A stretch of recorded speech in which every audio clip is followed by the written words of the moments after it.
last week, I finished up by telling a quick little story about the Franklin Covey organization and how they made a huge error in their train the trainer process. And it took them, the better part of a decade to recover from it. Now they did, and fantastic organization. I'm not saying anything bad about them, but it took them a while. It was one of those things that we can learn from their mistakes, so we don't have to go through that same pain that they went through.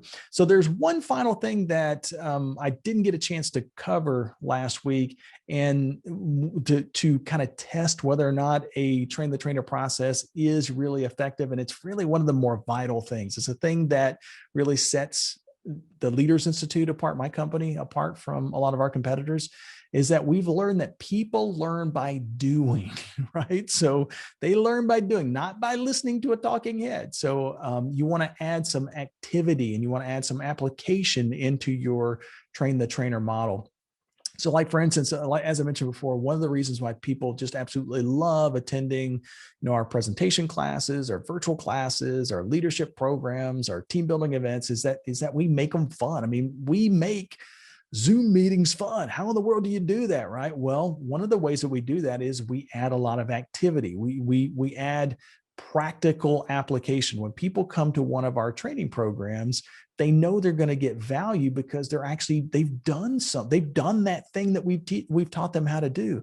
And so each one of our sessions are a combination of both content, the content has to be there, but also the application.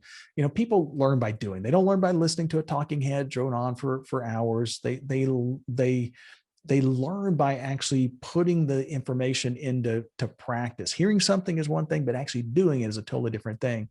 I give you a good example of this. Years ago, I attended a marketing seminar here in the Dallas-Fort Worth area where my company is based. And the organizers, these guys that created this marketing seminar, were fantastic. They invited us, the participants, the people that were there in the seminar, and I would say there were probably maybe 30 people or so I would call it more of a workshop, not a seminar, because we were actually doing we were applying a lot of the stuff that they were teaching us. But they invited us to bring our marketing pieces with us to the seminar. So basically they encouraged us to, I worked for a really big training company at the time, and I brought some of the marketing materials that company had spent, I don't know, it had to be, they spent a ton of money. I don't know how much they spent on it, but this was really effective marketing pieces. And basically what these guys did was they taught us how to make that even better. And it was kind of cool. I mean, they basically had us, these, mere amateurs in marketing, recreate our marketing pieces while we were right there in the room. So it was so practical. The program was so practical because we were actually redesigning items for our individual companies. We could see the value in what we were doing because we took it with us when we left, right? Another good example of this was with the American Red Cross. I taught a presentation class for a group of trainers in their blood bank. So these folks were, I was the trainer who was training the trainers. So basically this was my train the trainer process. I was trying to teach them how to train more effectively, knowing that I was going to be there for a very short time.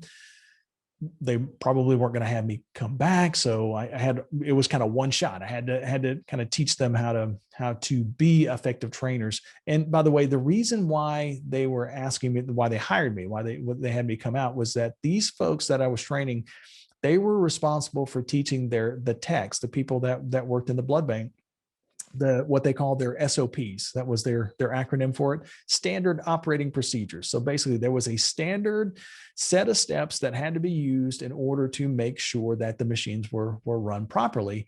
And it was a very detailed, I mean, we're talking about 3-ring binders that had hundreds and hundreds and hundreds of pages and steps and procedures and processes, right? Well, they had been teaching this for years, and they were getting really poor results from the training sessions. So the technique that they would use, by the way, it took me 60 seconds to kind of figure out what was wrong with the process, by the way, because the technique that they were using was they would do a half day of classroom training followed by a half day of lab time. So it was a day training program for each one of the machines. And they would spend like 3.5 hours or so just going through step after step after step. And it was all one way. It was all the person in front of the room speaking the whole time, and the people in the audience taking notes. And then the application was 3 hours, and the trainer's going to be walking around to make sure that you don't screw up and that kind of thing. Right. Well, one of the suggestions that I made that helped them out a lot was to spend maybe 10 to 30 minutes of classroom time and then spend 10 to 30 minutes in the lab, right? So do a half hour of training time, classroom time, and then give them 30 minutes of application of whatever it was that you taught in that 30 minutes. Go let them practice that now in the lab so that it gets honed in. People, like I said, people learn by doing. So they did that. And then after they spent 30 minutes in the lab, take a little break and then come back and teach them another 30 minutes in the classroom and another 30 minutes in the lab, and then take a break and do it again and do it again and do it again.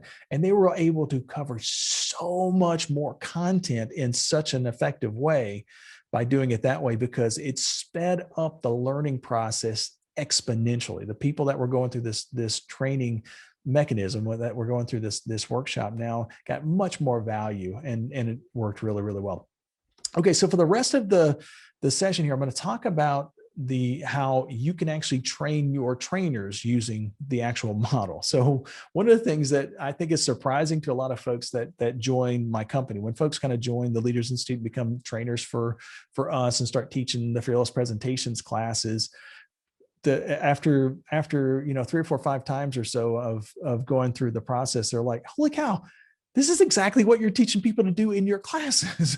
Like, well, yeah, we're using our own stuff. It's not, basically we're using our stuff to kind of teach people. And that's what you want to do with this train the trainer model as well. So once you create a good model, use that same model to train your trainers, and it will work really, really well.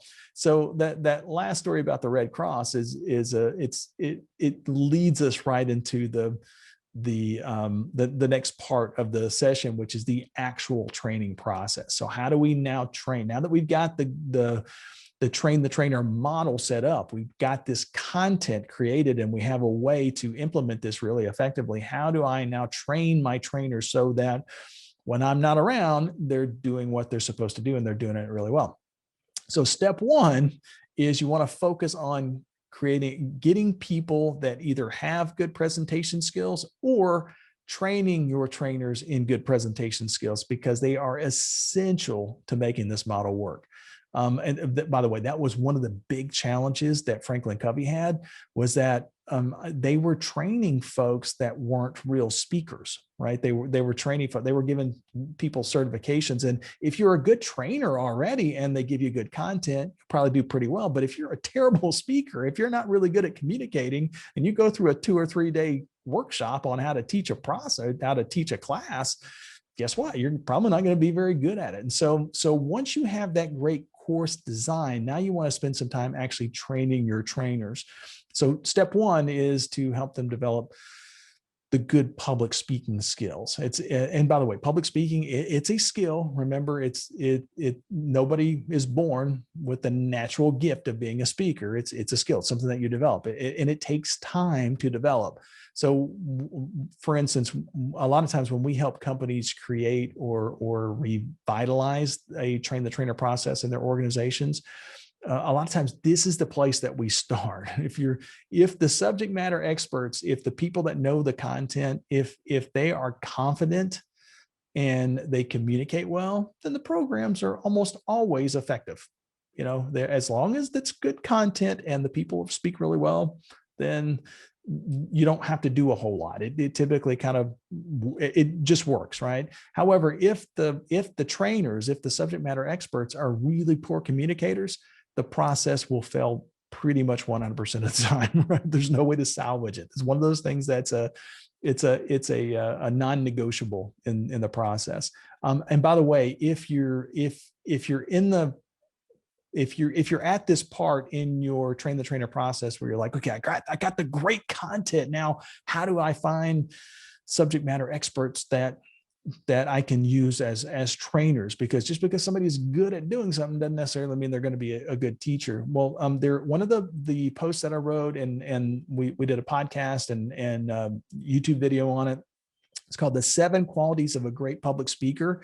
You can use that as a checklist. Just got to go through those 7 things. And if the people that you have as your speakers, if they have every one of those 7 things, or at least, 5 of the 7, they're probably going to do pretty well. So it's a pretty good checklist to kind of work on. So the next thing that you want to do is, after you train them in public speaking or get them to be good public speakers, is you also want to develop their expertise. When you want to make sure that they are experts on that topic. Now, in a lot of cases, the people that we have be our trainers, they're folks that are subject matter experts already. They already know this stuff inside and out because they learned it, and because they know it so well, we need them to teach, but they're not teachers. And that's why we focus on the public speaking skills in the first part. But the second one is, sometimes you might have a good speaker, but they're just not a subject matter expert on that topic yet. So you can actually train them on that, though. So, like, for instance, when you institute a train the trainer model or process within your organization, one of the key things to do is kind of start small. You want to use that fast food model that I mentioned on the previous episode. When I started at the fast food place, it wasn't the manager that was teaching me. It was the guy that was there like 5 months. He was there 5 months before I was, and he was teaching me how to make lemonade and bread the chicken and stuff like that, right? And because one of the things that occurs is that when we teach a process, or when we teach something to somebody else, we learn it at a higher level. By the way, this is true in pretty much everything. Not only do I do public speaking, but I also do a lot of jujitsu and martial arts, that kind of thing. I'm a black belt in Taekwondo and jujitsu. And one of the things I kind of learned through that process, which is really cool, is that it's very, very similar to what happens in public speaking, or when I'm training other people to be speakers as well. People learn by doing, and then they also learn by teaching other people. And so when I train trainers, I teach them how to do something, let them master that component. And then the first thing I do is I have them teach it to somebody else. That's what we do in jujitsu, right? We go and we teach them the process, we teach them the moves. And then once they get to be a blue belt or a purple belt, brown belt, then they start teaching. They're teaching the younger people, the folks that are newer. They're teaching them how to do the process, and they learn it at a higher level. Well, your folks will as well. So that's the technique that I would encourage you to do in order to develop these subject matter experts, is let them master a component part of whatever it is that you're teaching, and then bring them in. Let them teach part of that process. Over time, as your team members become more knowledgeable, as they become more skilled, then what you want to do is now increase their opportunity to teach. By the way, this is the technique that I use with my instructors. And one of the things I'll do is I'll have a new instructor that's come into the Leaders Institute. I first have them start just by watching me or another instructor, that doesn't necessarily have to be me. And then, so I'm teaching a session, they watch and they get to participate, right? As if they were a class member. And then next I give them something that's kind of a fun activity, so that they get some face time in front of a class. So I teach them how to do it, let them practice with me, and then get them up in front of a group so they have a success. And then little by little, I give them more time in front of the group, right? It starts out as being 5 minutes in a 2-day class, or 10 minutes in a 2-day class, and then, 15 or 20, and then, 30 or 40, right? So basically every time I'm increasing their face time in front of the group. And in most cases, after they've developed the good presentation skills, once they get really good at speaking, the learning of the content it happens fast. It happens so much faster if they're good presenters already. The next thing that you need to really, really know and focus on is you have to audit both the subject matter expert, your trainers, the people who are doing the training for you when you're not there, and so you want to audit them, make sure they're doing the right thing, and then you also want to audit the result of the train the trainer model, this process, because if either one of those things is flawed, it'll cause the whole thing to fall apart. For instance, if if you've got really, really good speakers and they're doing exactly what you want them to do, but we're not getting the results, that means that the process that we started out with might be flawed. That's why we want to spend so much time in the beginning making sure that we've tested it before we actually start to teach other people how to do it. And the opposite is true as well. We may have a really, really good process, but the people who are teaching it are they're getting off track. And as a result, it can cause some challenges. So by the way, this is one of the really big mistakes that I made early on when I started Fearless Presentations and the Leaders Institute, is that I wasn't auditing my trainers' classes. I assumed that since they spent over a year developing this skill with me, this teaching skill, and then they'd gone through the train the trainer process over and over and over and over, that the skill would be permanent, right? But if you recall the telephone game that I talked about at the very beginning of the last episode, I described the first part of what happens here, right? It can cause a lot of problems. So, like for instance, when in the telephone game, when the person who is hears something just slightly different than what the person said, and they make what I call a divergence. It's a little bit different. It's not huge, but a little bit different. And so when that gets retold, it gets distorted, and the next person distorts it more, and the next person distorts it more. It's what I call I call it the anomaly snowball effect. I don't know. I think I may have created that. I've never seen it anywhere else, but it's basically what happens is that an anomaly occurs during the train the trainer process for this new teacher who's still learning how to do this. There's an anomaly that occurs while that teaching is occurring. And most of the time it's something that's really, really small. And it's out of the ordinary, and it may never even happen again. This anomaly, this thing that happened is, anything can happen when we're training. And a lot of times if we make adjustments off of minor things, minor changes, then it can cause this snowball effect to occur. So what happens though is because this teacher, this new trainer, is not as skilled in the process, the trainer sees the anomaly as a problem with the way that the training session has occurred. It's an anomaly. It's may not ever happen again, but they're like, oh God, I don't want that to ever happen again. So I'll make a change, right? So as a result, they changed the process just slightly, and then that change causes another challenge. And that's where the snowball starts to occur. And then another adjustment is made. And every time a change is made that is outside of the original procedure, then the divergence gets bigger and bigger and bigger, just like a snowball does. So over time, that subject matter expert isn't really following the outline procedure from that they learned in the beginning at all. They're way, way, way off track. So the last and really most important thing about the train the trainer process is that once you've trained these new presenters in presentation skills, and once they become subject matter experts, you want to go back and audit both the way that they're teaching, make sure that they're still following the process, and then also audit the process. Because if you find that multiple subject matter experts, multiple trainers are having challenges with a specific component, that probably means that the process is flawed, and now we can make changes in the process. So you have to audit both of those things, and it's really, really important. So, hey, by the way, if you need help on any of this stuff, I mean, we do this stuff all the time. We do train the trainer processes, and we do train other trainers. So we are kind of the subject matter experts on this stuff. So if you start to go through this process and you see some challenges occurring, call us up, go to fearlesspresentations.com, connect with me on LinkedIn, something like that. And hopefully we can kind of help you, keep you from making some of the mistakes that I made early on in my career anyway. So thanks a lot for being a part of Fearless Presentations. If you haven't yet subscribed to the podcast, make sure and do that. Make sure and check out our YouTube channel as well. Lots of cool stuff coming out on that. So subscribe and ring the little red bell to make sure that you get all the notifications. And if you like the content, if you like what we're talking about here, make sure and leave me a really nice review on the podcast apps, Apple and all of the other podcast apps, because that really does help us kind of spread the word about the effectiveness of Fearless Presentations. Thanks, y'all. We'll see you next week. Bye, y'all.